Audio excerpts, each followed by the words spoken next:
Es un nuevo día, una nueva oportunidad para aprender de la palabra del Señor y, y bueno, con mucho ánimo porque ya casi terminamos este libro tan lleno de cosas buenas para nosotros como lo ha sido Génesis. Vamos a orar, vamos a rogarle al Señor su bendición e iniciamos entonces con nuestro devocional hoy. Padre, te damos muchas gracias por este tiempo que nos das y rogamos que podamos tener hoy la capacidad, por tu gracia, por tu espíritu, de aprender, de conocer más de la teología bíblica y además de sacar, tomar aplicaciones para nuestras vidas. Bendice a los niños, Señor, llamándolos a ti. Bendice a los hermanos también. Por tu Hijo Jesucristo oramos. Amén. Bueno, muy bien. El devocional anterior empezamos a ver la profecía y herencia de Jacob para sus hijos. Profecía y herencia de Jacob para sus hijos. Y entonces logramos ver la, lo relacionado con los tres hijos mayores, Rubén, Simeón y Leví. Y ahí, bueno, se nos ha agotado el tiempo. Entonces, hoy vamos a ver, seguimos en lo mismo, profecía y herencia de Jacob para sus hijos, pero nos vamos a concentrar en Judá, el cuarto hijo de Jacob, Judá. Vamos a concentrarnos solamente en él. La lectura entonces es Génesis 49, versos 8 al 13.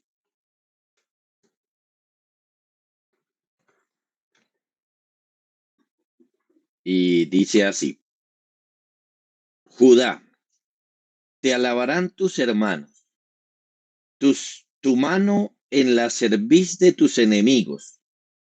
Los hijos de tu padre se inclinarán a ti. Cachorro de león, Judá, de la presa subiste, hijo mío. Se encorvó, se echó como león, y como león viejo, ¿quién lo despertará? No será quitado el cetro de Judá, ni el legislador de entre sus pies, hasta que venga Silo, y a él se congregarán los pueblos. Atando a la vid su pollino, y a la cepa el hijo de su asna, lavó en el vino su vestido, y en la sangre de uvas su manto. Sus ojos rojos del vino, y sus dientes blancos de la leche.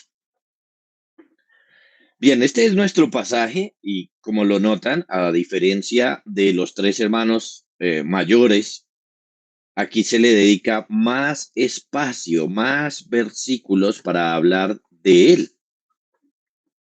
Vamos a tratar entonces la profecía relacionada con Judá y esta porción de las escrituras tiene una importancia teológica profunda.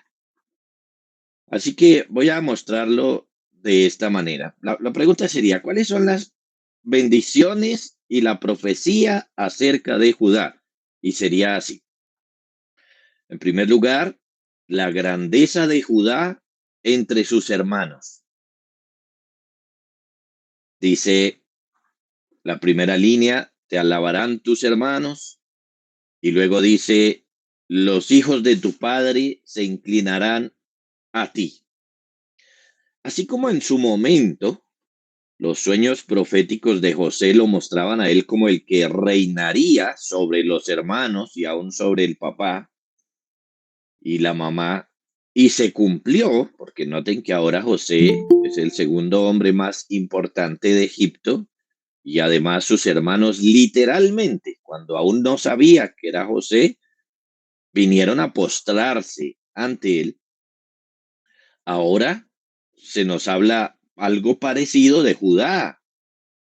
Por un lado, te alabarán tus hermanos, y por otro lado, los hijos de tu padre se inclinarán a ti. En esta profecía, entonces, se entiende que él va a ser el más importante entre los hermanos. Como es una profecía, quizás no le pase a él mismo en vida, pero sí a la tribu de Judá. En su momento, esa tribu será la más importante entre todas, alabada y reverenciada por las otras tribus. Y por supuesto, así va a ser. En segundo lugar, vemos la grandeza de Judá sobre sus enemigos. Primero sobre sus hermanos, ahora sobre sus enemigos. Nos dice varias cosas aquí muy importantes. Por ejemplo, tu mano en la cerviz de tus enemigos. Es decir, que él tiene agarrada la cabeza de sus enemigos. Eso significa que tendrá el triunfo, el control contra los enemigos que se levanten sobre él. Y para tratar de entender más esto, Jacob nos da una maravillosa ilustración en el verso 9, donde lo compara con un león. Dice que Judá es un cachorro de león. Lo compara primero de esa manera. Dice, de la presa subiste, hijo mío. Y luego se encorvó, se echó como león, así como león viejo. ¿Quién lo despertará? Entonces, aquí Jacob está comparando a Judá y el poder que tiene como un león formidable, poderoso, sin discutir si es el animal más poderoso o no, es poderoso. Y aquí entonces se ilustra a Judá de esa manera, como que Judá será como un león. Primero lo compara con un cachorro de león, con un león de corta edad, pero no un bebé. Y nos muestra que es un león prometedor, poderoso, con un futuro en cierta forma asegurado. Le dice, de la presa subiste, hijo mío. Esto es que viene de cazar, que logra su objetivo, que sale vencedor en la batalla con su presa. Es como si le dijera a Judá, tú eres como un león joven y robusto que viene de cazar, vencedor y victorioso. Luego lo compara como un león viejo, pero no tan viejo. Más bien, podríamos entender un león maduro, un león que ha adquirido experiencia, un león, por ejemplo, que descansa tranquilo porque no le tiene miedo a nadie. Entonces se echa y dice, así como león viejo, ¿quién lo despertará? ¿Quién es tan valiente para ir a despertar a un león maduro con todo su poder? Bueno, así entonces será el futuro de Judá y su tribu. Una tribu designada para la gloria, una tribu que va a vencer a sus enemigos. Lo tercero que nos muestra aquí es la grandeza de Judá en su futuro reinado. Pues la grandeza sobre sus hermanos, la grandeza sobre sus enemigos, la grandeza como rey. En el verso 10 dice, no será quitado el cetro de Judá, ni el legislador de entre sus pies, hasta que venga Silo, y a él se congregarán los pueblos. Varios asuntos son supremamente importantes en esta parte. Por ejemplo, se profetiza un reino sin fin y un gobierno sin fin, lo cual entonces ya nos deja en claro la grandeza de Judá. Al no tener fin su reino, su gobierno, por supuesto que es el más grande entre todos. Se profetiza, por ejemplo, la permanencia de un rey y de un legislador, que en Judá siempre va a haber cetro de rey y vara de autoridad. Y aquí vienen unas palabras maravillosas. En ese contexto, en ese pasaje vienen unas palabras maravillosas en el verso 10. Miren, desde que le empezaron a nacer hijos a Jacob, la pregunta ha sido, ¿cuál de los hijos de Jacob será el Salvador o por cuál de los hijos vendrá el Salvador? Recordamos que esa era la dinámica de Génesis. De los hijos de Abraham, Ismael e Isaac, se le dijo que fue Isaac el hijo de la promesa, el hijo de la libre, no de la esclava. De los dos hijos de Isaac fue el menor, porque dijo, el mayor servirá al menor. Así que fue Jacob, y por eso la historia se ha concentrado en Jacob y en su familia. Y ahora, de los 12 hijos de Jacob, ¿quién es el hijo por donde vendrá el Salvador? Bueno, seguramente que al ver los capítulos anteriores, hubiéramos podido responder que era José, que era por José que venía el Salvador, porque se nos ha mostrado mucho de su historia, un hombre piadoso, un hombre serio, un hombre de Dios, un hombre que ha honrado a su padre, etcétera. Pero no, se nos muestra ahora que es por Judá. Judá no fue tan piadoso como su hermano en su juventud, más bien vemos que cometió sus pecados, que quedaron registrados aquí en Génesis. Pero en estas palabras de Jacob tenemos la luz acerca de por cuál de sus hijos viene el Salvador. Y es esta expresión tan importante. Hasta que venga Silo, y a él se congregará los pueblos. Silo, aunque es una palabra un tanto difícil, por eso la encontramos que en la Biblia no está traducida, es una palabra que se entiende como el enviado o el Salvador. Los dos palabras que se pueden aplicar muy bien al Señor Jesús. Así que el Salvador viene por la tribu de Judá.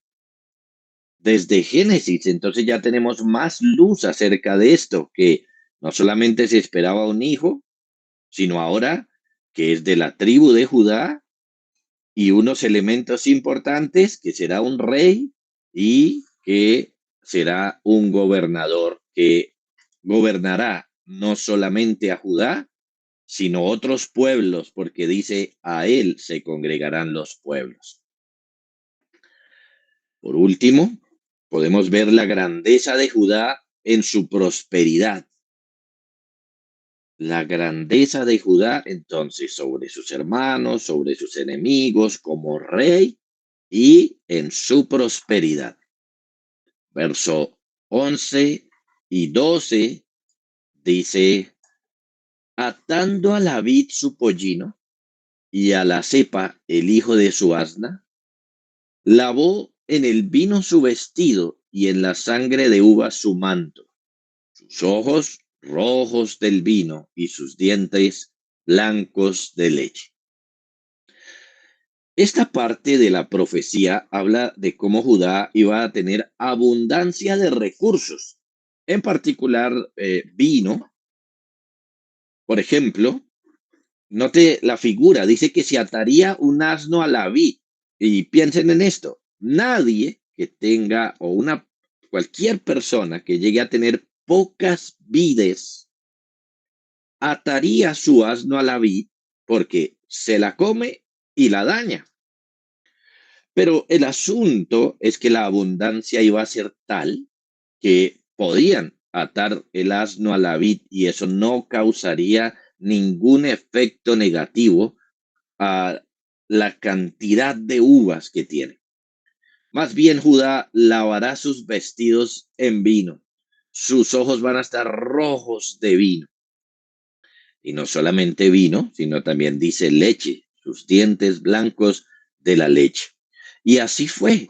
Realmente Judá tuvo mucha prosperidad.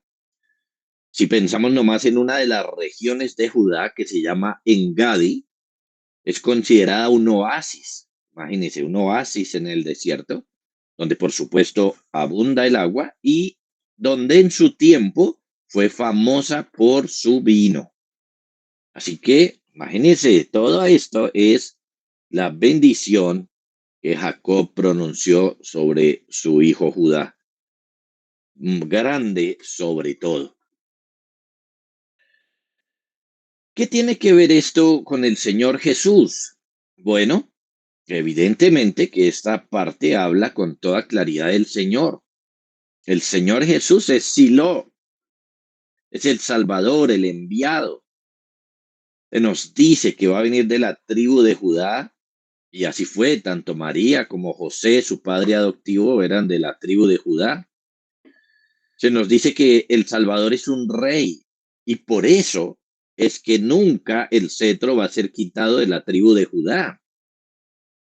Alguno muchas veces puede pensar y decir, no, pero Judá dejó de tener rey hace mucho tiempo. Sí, en lo físico, pero el Señor Jesús está reinando completamente. Se nos dice que el Señor Jesús es juez y por ello el legislador no será quitado de Judá. Se nos dice por dónde va a venir al Salvador, pero se nos amplía al final de Génesis más la profecía y nos acerca y nos agrega estos asuntos de el poder del Señor Jesús y su gloria.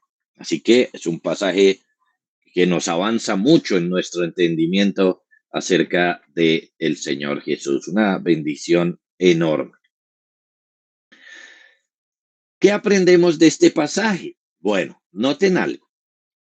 En este pasaje tenemos especialmente enseñanzas históricas acerca del futuro de Judá y enseñanzas teológicas acerca del Señor Jesús.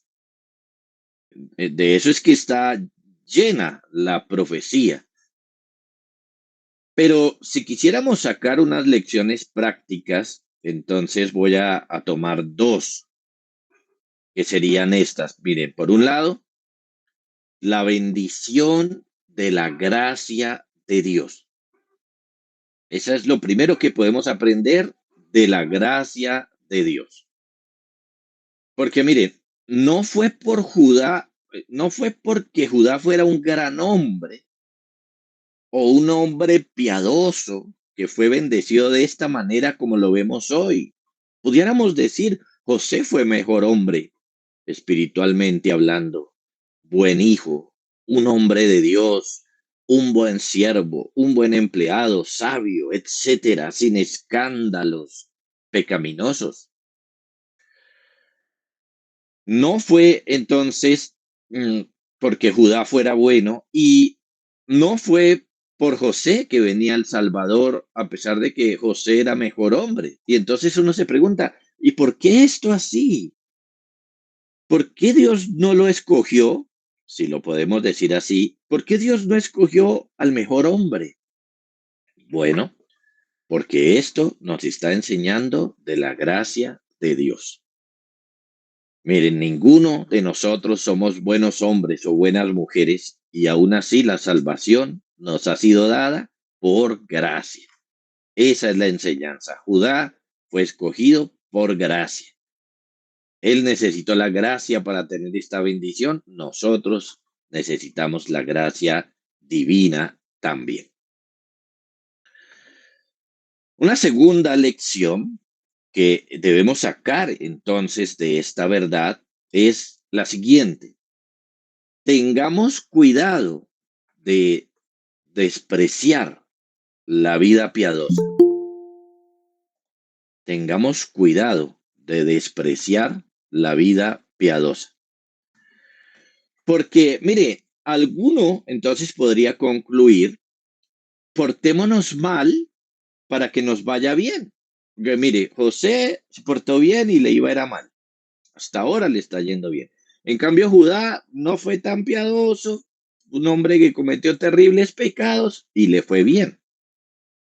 Lamentablemente, esa es la conclusión perversa que muchas personas sacan. Portémonos mal para que nos vaya bien, pero no, eso es no entender la palabra de Dios. Primero que miren, de todas formas, José es grandemente bendecido como un hombre piadoso. o que nos muestra que ser piadoso vale la pena. José tiene un nombre grande entre sus hermanos. El Señor le dedicó capítulos enteros a la historia de José y cuando lleguemos a su herencia, vamos a seguir viendo más bendiciones, bendiciones de un hombre piadoso que honró al Señor. Entonces, sí vale la pena ser piadoso. Pero en segundo lugar, debemos entender, o sea, en esta explicación que les estoy dando, de tengamos cuidado de no despreciar la vida piadosa, debemos entender que no todos reciben la gracia. Ojo con eso. Alguno podría decir, portémonos mal para que nos vaya bien. Y entonces se porta mal y el Señor nunca le dé la gracia. Imagínense, jugar con el pecado creyendo que Dios me dará su gracia es como botarse por un abismo pensando que no me va a pasar nada. No, eso es un error. Es claro que la paga del pecado es la muerte. Entonces, nuestro deber es apartarnos del mal y vivir una vida piadosa. Esa es la voluntad del Señor. Y al final debemos reconocer que al uno y al otro la gracia de Dios, solamente la gracia de Dios es lo que los salva o lo que los bendice. Debemos aprender a entender la escritura. El hecho de que Dios haya escogido a Judá en vez de José no nos debe llevar a despreciar una vida piadosa. Tenemos que ser piadosos porque eso es lo que enseña el Señor. Vamos a orar entonces que el Señor nos dé la bendición de valorar la gracia y de no despreciar la vida piadosa. Padre, te damos muchísimas gracias por este devocional. Gracias, Señor, porque podemos ver más de Cristo hoy en este pasaje y entender más cómo iba a venir, en qué condiciones iba a venir, etcétera. Gracias. Y gracias por estas lecciones, Señor. Ayúdanos, Señor, a valorar la gracia, por un lado, a verla como sumamente importante, pero también la vida piadosa. También saber qué es lo que te agrada a ti y que tú lo recompensas. Permite que no haya en nosotros corazones duros, sino por el contrario, que estos pasajes nos lleven a ser más como José. Y al final, si tú bendices a otros como Judá, bueno, a ti sea la gloria, Señor, en tus decisiones. Señor, oramos en el nombre de tu Hijo Jesucristo. Amén. Bueno, gracias al Señor por su palabra, por lo que tenemos aquí. Las preguntas para hoy: ¿qué aprendemos de este pasaje? Para que reflexionemos acerca de las lecciones. Y una interesante que es, ¿con qué animal mencionado se compara al Señor Jesús? ¿Con qué animal mencionado se compara al Señor Jesús? Bueno, niños y hermanos, el Señor les bendiga. Que tengan un buen día. Gracias, Pastor. Gracias, Pastor. Hasta luego.